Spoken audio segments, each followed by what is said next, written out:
Hi, I'm Dan Sullivan. Welcome back to the 12 Immortal Judges podcast. In this episode, we're going to start a new series. This will be the first episode of that series. We're going to talk about officer-involved shooting that I was involved in December 29th, 2022. And the point to this episode is I want to cover two things. One, I want to explain what it's like to be in a police officer shooting from start to finish. That includes right before the shooting. We'll go through the video of the shooting.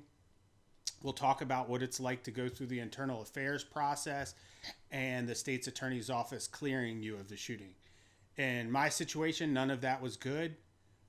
It wasn't a smooth process, and we'll get more into that into the second episode of this series. The third episode, we're going to talk about the guy had gotten to a shooting at the end of the Kris Kringle parade, which is a Christmas parade that happens in downtown Frederick. There's people everywhere. He gets into a shootout. He then tries to shoot me. I get into a shootout with him. Luckily for everybody, nobody was hurt.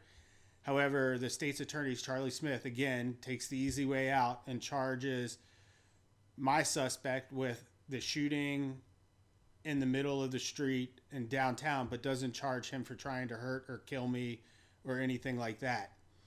And we'll cover that in the third episode as his trial's coming up soon. So, a little backstory. Myself, at that time, I had a rotator cuff injury and I was getting ready for surgery, which would have been on the 11th or 12th of December, whatever Monday that was. So I had actually been on light duty. Waiting for my surgery. The last day I was going to work prior to my surgery was December 9th. On that day, my unit, the downtown or the directed patrol unit, was going to handle the Kris Kringle parade. The Kris Kringle parade is a huge Christmas parade that goes up Market Street. The streets are packed. I mean, they're just packed with people. It's a really wonderful event. The department at that time was somewhat short-staffed. And 2 people called out sick, and that left us 2 people short for the parade. Myself and another officer, one of my officers, volunteered to stay late and work that night. And because I was injured and on limited duty, I said, and I was a supervisor of the unit, I said I would take the tail end of the parade. So, reduce risk, right? Like, what's going to happen at the tail end of the parade? What could go wrong? Sure, there's a chance it could go wrong, but it's a 1 in a million possibility. So I put myself there, and I followed the parade all the way to the end. At the end of the parade, I dropped the Department of Public Works, who were following the end of the parade, picking up signs, putting them in a truck, followed them to the end. Once they had all their stuff secure, I started driving back to headquarters. We're going to pull up the video now, and I'll walk you through the video. So I had a car camera. In the front of my car, it had a camera, and in the back of my car, it had a camera. I put it in there myself to, as police officers, we're accountable 24/7, and sometimes people lie, and it's always better to have more video than there is less of it. I'm a big body camera guy. I believe in them for this reason. So I'm driving back to headquarters. Headquarters is in the area of West Patrick Street, 100 block of West Patrick Street. It is right near North Market, which is 1 block to the east of it. And I'm driving back. As I'm driving back, I come to the intersection. You'll see in the video camera, I come to the intersection of West Patrick Street and Court. The police department is directly in front of me and, slightly to the left.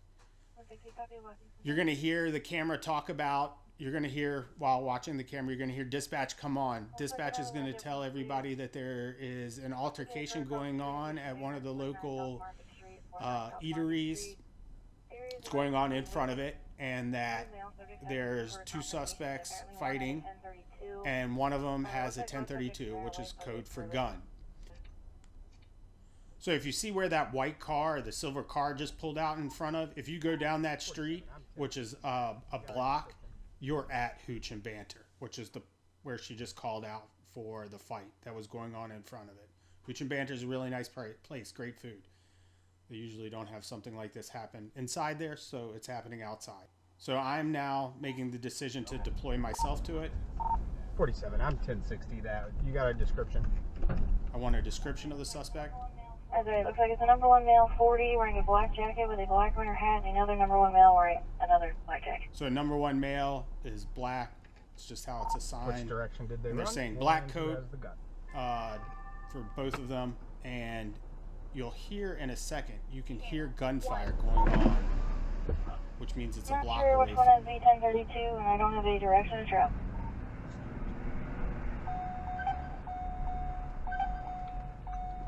.47 and 160. Just be advised, the call takers now advised they can hear gunshots. So I heard the gunshots. I dropped my window. I decided that I wasn't going to chime up on the radio because once I make this turn, the light turns green. I know I'm about to make this turn. Whatever's going on, I'm a block away. And it's going to happen fast. Unfortunately, people started talking on the radio, but it didn't really bother me because it was like, you know, whatever's going to happen is going to happen fast and it's going to happen quick. And dispatch then confirms that, hey, the gunshots that I thought I heard right before I rolled my window down are gunshots because the caller came in and advised that they can hear gunshots going on, the same ones that I heard. 47 and 160. Just be advised, the call takers now advised they can hear gunshots. So if you see in the screen to the right on the sidewalk, there's a female who is hysterically bawling. That's what grabbed my attention. The next thing I see is a number one male wearing a black winter jacket. He is walking backwards. I didn't see him at this point. He turns around. When he turns around, that's when I see him. He sees me. Right there is where we're making eye contact at this point. He's walking past the car. He's looking into the car window. I'm looking at him and bailing out of the car. He sees that I'm a cop. He starts running. I come around the corner, pie the corner with my pistol out pointing at him. I tell him, freeze, get on the ground. You'll see the video's kind of broken because I haven't hit my body camera, turned my body camera on because it happened way faster than I thought it was going to happen. I guess in hindsight, I could have hit it back at the light when I heard the gunshots, but that wasn't really what was going through my mind at that point. I was trying to mentally prepare myself for whatever was next. You'll see that his right hand is pushed up against the side of his jacket, and he is holding something. His arm doesn't swing. Now, from a video camera, a body-worn camera, it doesn't work like the human eye does. And I hyper-focused in on what he was pushing up against the side, and you could see that it was about an inch in thickness, and it looked like the back of a Glock handgun, as if you had pushed down on it and then pushed up against it, and you could see the plate that holds in the firing pin and everything like that. Basically, the back half of the receiver. He is running. He is also, from my point of view, which is really hard to tell from the camera, as he's running from me, he isn't running like he's trying to get away from me. He is running as if he's maneuvering. His head is looking around at things. He's checking back at me. He isn't in a dead sprint running as fast as he can to get away from me. He's also somewhat crouched down. Maybe he's crouched down, to avoid gunfire or something like that. But at the time, I thought he was crouched down because he was maneuvering towards cover. At this point, I was pretty sure we were going to end up in a gunfight because of his behavior. Was not what I have seen in my 19 years of police work from somebody running from me. That was somebody who's running from you is at a dead sprint. They're not looking behind you because they're trying to run as fast as they possibly can to get away. This guy was checking in on me, seeing where I was at. Periodically, he was also looking for something, which I viewed as he was looking for cover because his behavior was so off the norm. And he is moving. I feel like he's definitely armed. I've definitely heard gunshots. So he has definitely committed a felon. And one of the times that you can use deadly force is a fleeing felon, where he is armed, presents a danger to myself. I have probable cause to believe he has committed a felony, i.e. shooting at somebody, trying to murder them. I actually thought somebody was probably shot at that point because of how crowded downtown was.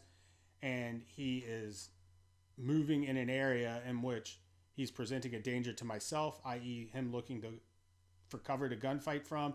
He is also running in a direction when he takes the turn to head to South Street, which is a very busy street in Frederick. At that point, I was going to engage him. There was a large backdrop of a brick wall that is part of a church that I figured if I shot and missed, other people would be safe. But as I put my finger on the trigger to pull the trigger, I was like, the chief is not going to back me on shooting a dude under the fleeing felon. It would be easier for him to let me go to jail than it would be for him to have to explain to the public why I shot somebody who was running, even though he was armed. So I took my finger off the trigger. I don't know why the camera's glitchy. I'm sorry. You can see I reached down. I hit turn my camera on. My weapons mounted flashlight is on, which has hit a sign, caused some glare. And he runs around the building. He sees an opening, which again, my camera is on the low portion of my body, basically where your diaphragm is. My head also moves over a little bit more, so I got a little bit more maneuverability with my head than the camera, so I see a little bit more than this choppy camera footage is. Once I turn my body camera on, he dips into a parking area where there's usually a car. There's a fence there that's easy to jump over. This area is very familiar to all police officers because it's a block from the police department and it's one of two ways in.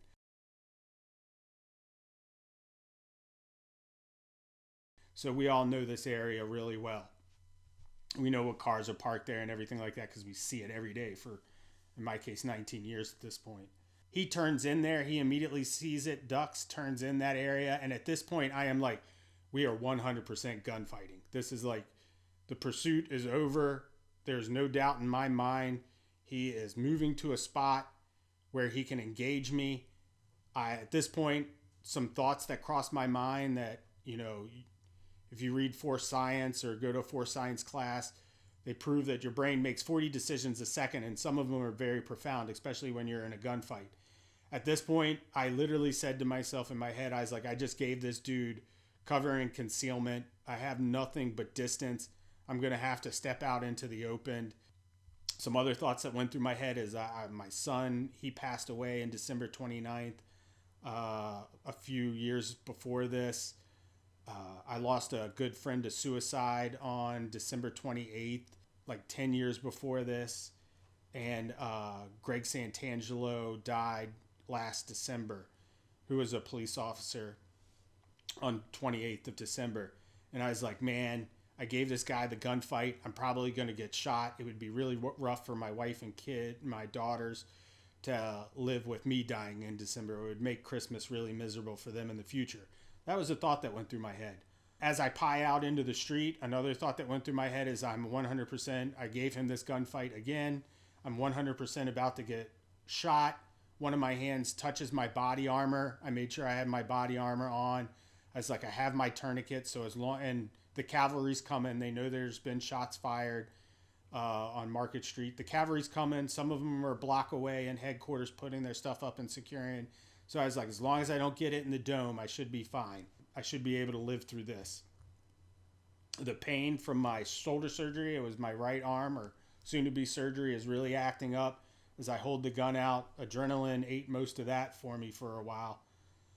So these are the things that I have in the next movement that you're about to see. The thoughts that cross my mind. You can see as I pie the corner, I'm backing off, kind of creating some distance, trying to work that angle a little bit. And you'll see his head pop up from behind the car. When his head pops up from behind the car, one of the thoughts that goes through my brain at this point is I was the firearms coordinator for the academy, and I taught firearms for years. And there's literally a slide in the academy presentation about how to fight from behind cover in cars. And there's a slide that looks pretty much like me using the engine block for cover. He is in the same position. However, he's pressed up to the car, so the handgun appears to be right underneath his chin, and I can see the colorization of his finger. The gun was pretty hard to see, but he is holding his hand on the gun right underneath his chin, looking over top of the gun for me. When I see that, I pull the trigger and the round hits right near the corner of that white building, which causes him to duck.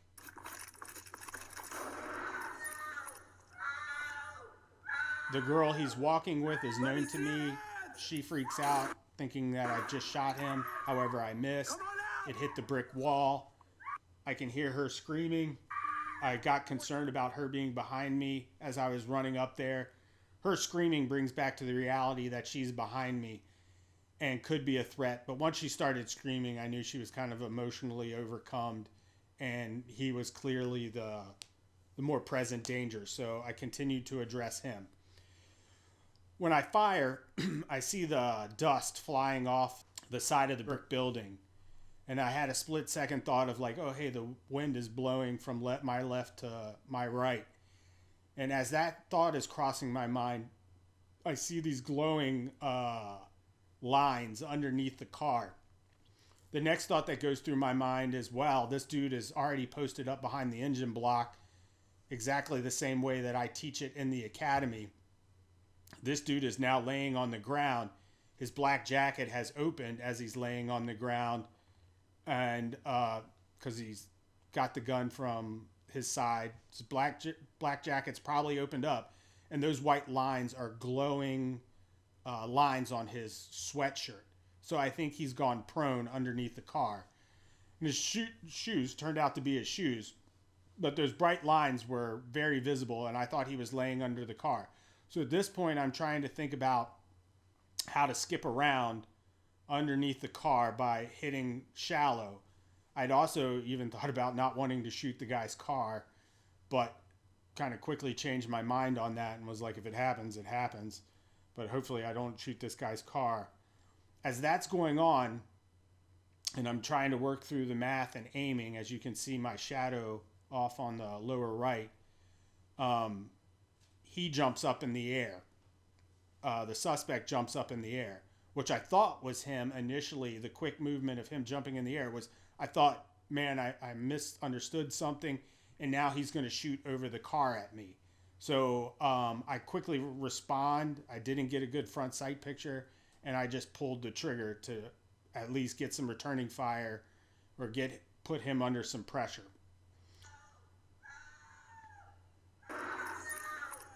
So once I fire, he jumps above the car. I fire. As the recoil of the gun comes back, I notice some little nubs sticking over top of the hood of the car or the roof of the car. And at that point, I recognize, oh, hey, this dude's given up. And the gunfight's over. Because he had both his hands up in the air with his fingers pointing towards the sky, giving up. At that point, I realized the gunfight's over. I asked to see his hands. He complies. Once he comes out, he complies. He lays on the ground in front of me. She's still screaming. The other witness is still screaming, or the other person involved in the shooting was still screaming. And I tell her he's fine. I know he's fine because I missed. I didn't hit him. I knew that. As I fired, after I fired both shots, I knew I missed him. And he then just lays on the ground. I try and use my radio, but somebody's stepping on my transmissions. I eventually get out that shots are fired. That's when I tell her that he's okay. He prones out, he's compliant, and he doesn't have the gun on him at that point. So once I go to take him into custody, I ask him where the gun is or something to that effect. He tells me he's just running, gives me some bullshit story. I don't actually remember what he says at this time. I probably have to watch the video to figure out. But he does give me some bullshit story that I knew was bullshit right off the end. At that point, I was like, this dude's just going to lie to me. I know he's got the gun. And another officer runs up. He comes up. He's like, hey, do you want to take this guy into custody? I was like, in my head, I was like, man, I'm injured. If we go hands-on with this dude, he could still have the gun on him. We could end up wrestling with us, and he could end up trying to shoot me. Everybody else in the department is now working their way towards me. I know because I've been with the department, and if anybody heard that call, they would be coming to help. So I was like, we'll just wait till we get more people here, and we placed him into custody. Once two other people come and start to cuff him, another officer had found the gun, which was laying to the left of the car, about 2 to 3 feet to the left of the car. It was clear the suspect had thrown it right before he gave up. At that point, everybody else shows up, and he's taken into custody. Make a long story short, at that point, I give 2 supervisors detailed versions of what happened. I walk them through what I saw, what I heard, and your FOP lawyer's called. I go back to headquarters, and I wait for my lawyer to get there. I told my lawyer the same thing I told everybody else. I went to the hospital to get my shoulder checked out. FHH let me sit in the waiting room for about an hour and 45 minutes, and I just decided, yeah, it hurts. It's going to hurt, and I'm going to have surgery on Monday. So at that point, I just decided to leave the hospital. So we left the hospital. I went home, had my surgery on Monday, and after that point, it's all the internal. And we'll talk about that in the next episode.